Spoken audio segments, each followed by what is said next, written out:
আসসালামু আলাইকুম, আমি বৃষ্টি আপনাদের সাথে আছি। কাছে দূরে যে যেখান থেকে আমার এই ব্লগ ভিডিওটি দেখছেন, আশা রাখি আল্লাহর রহমতে আপনারা অনেক বেশি ভালো আছেন। প্রতিদিনকার মতো আজও একটা নতুন ব্লগ ভিডিও নিয়ে আপনাদের মাঝে চলে আসছি, আশা রাখি অনেক ভালো লাগবে। অনেক মনে অনেক কষ্ট, অনেক আঘাত নিয়ে প্রবাসী হাজব্যান্ডকে বিদায় দিচ্ছি। প্রায় আজকে 2 মাস হতে চলল। প্রবাসী হাজব্যান্ড যেদিন প্রবাসে গেল সেদিনকার কথা তো নাই বলি। মনে অনেক খারাপ লাগা, অনেক কষ্ট, অনেক মন খারাপ সব মিলিয়ে প্রবাসী হাজব্যান্ডকে বিদায় দেওয়া হলো। তারপরেও মন খারাপ নিয়ে তো বসে থাকলে চলবে না, তাই না? সংসারে কাজ, সংসারের দায়িত্ব তো নেওয়াই লাগবে। তো যতই মন খারাপ থাকুক আর যতই মনে কষ্ট লাগুক, কষ্ট থাকুক না কেন, সংসার জীবন পার করাই লাগবে। আর যেহেতু ছোটো বাচ্চা আছে, তাকে নিয়ে তো সংসারে নিয়ে চলছে এভাবেই।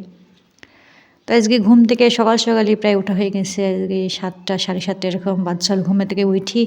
প্রথমে উঠানটা ভালো করে ঝাড় দিয়ে নিচ্ছি, তারপরে ঘরের মধ্যে গলা আগে ঝাড় দেবো।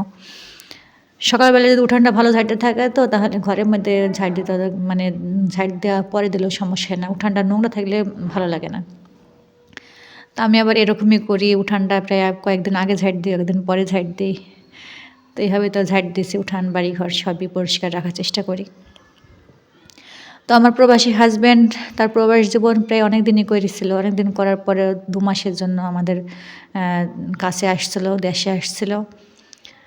তো 2 মাস আমাদের সাথে অনেক আনন্দ করে, অনেক ভালোবাসা, অনেক সব কিছু মিলে 2 মাস অনেক ভালোই কাটিয়েছে আমাদের।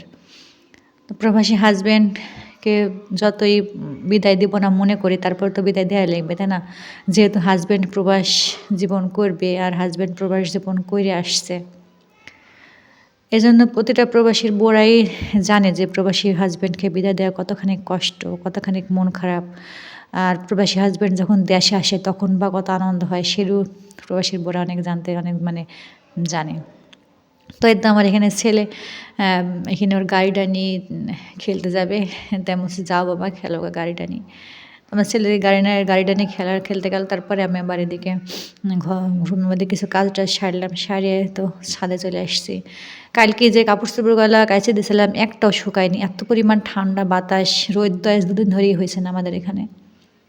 তারপরেও বাচ্চা আছে, বাচ্চার কাপড় চোপড় না শুকায় তো রোদে দেওয়াই লাগবে। এই জন্য আবার ছাদে চলে আসলাম রোদে দেওয়ার জন্য।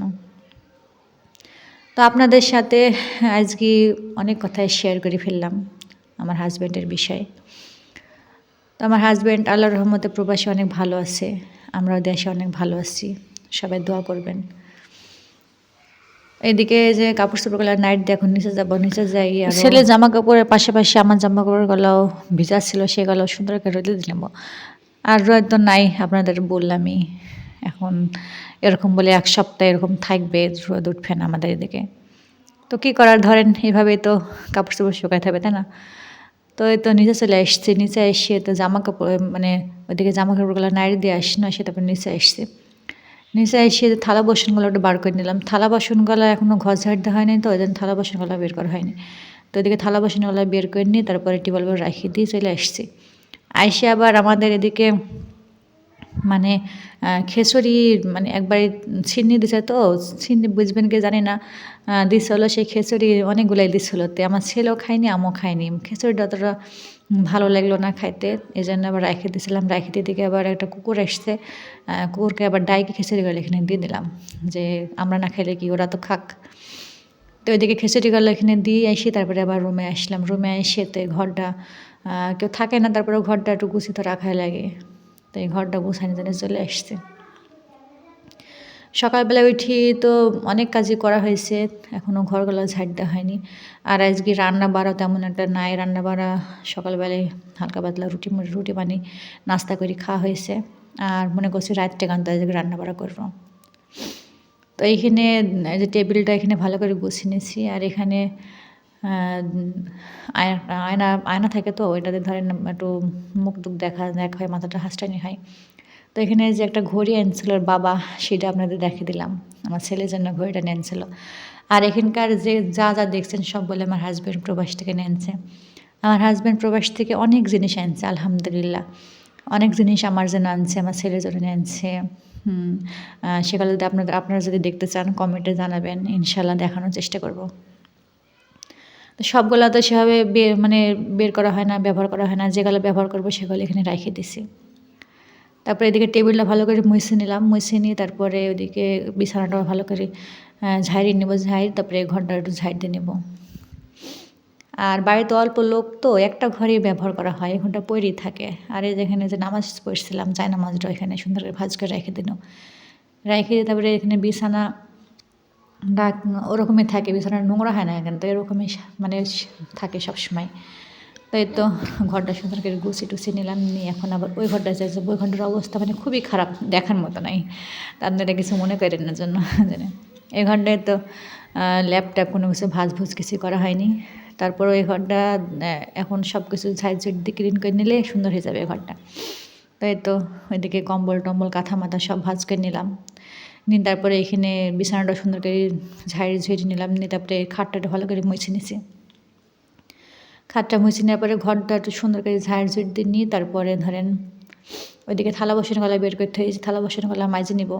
আর থালা-বাসনগুলা তো যাই হোক বন্ধুরা, আপনাদের কাছে একটা রিকোয়েস্ট আছে, প্লিজ আমার এই ভিডিওটা যদি আপনাদের কোনো অংশে এতটুকু যদি ভালো লেগে থাকে, প্লিজ আমার এই ভিডিওটাতে একটা লাইক দিয়ে চ্যানেলটাকে সাবস্ক্রাইব করে আমার পাশে থাকবেন। আপনার একটা লাইক, একটা কমেন্ট কিন্তু আমার পরবর্তী ভিডিও তৈরি করার জন্য মনে অনেক উৎসাহ জাগে, ভালো লাগে। প্লিজ আমাকে একটু সাপোর্ট করবেন। তো এই তো এদিকে ঘর প্রায় ঝাড় দিয়ে নেওয়া হয়ে গেছে। 2 ঘরে সুন্দর করে ঝাড় দিয়ে নিয়েছি। ডাইনিংটাও মান করে ঝাড় দিয়ে নিয়েছি। মানে পুরা কাজই একদম কমপ্লিট করে তারপরে এখানে তো এদিকে সামনে এখানে অনেক ধুলা হয়েছে, তো এই ধুলাটা একটু ভালো করে ঝাঁটা দিয়ে ক্লিন করে সুন্দর করে ঝাড়িয়ে নিছি। তারপরে ঝাড়ি নেওয়ার পরে আজকে যেহেতু রান্না-বান্না নাই, রাত্রে রান্না করব। দুপুরে রান্না হালকা পাতলা আছে, এগুলো খাবো। খাওয়ার পরে প্রায় সন্ধ্যার সময় আপনাদের সামনে আবার আসলাম। এই তো কিছু মানে সন্ধ্যার নাস্তা নিয়ে আসছি।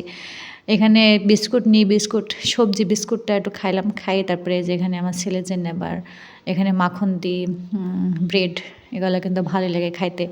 উপরে তিল ছিটানো থাকে, বেশ মজা লাগে খাইতে। এগুলো আমার ছেলে ভালোই খায়, পছন্দ করে।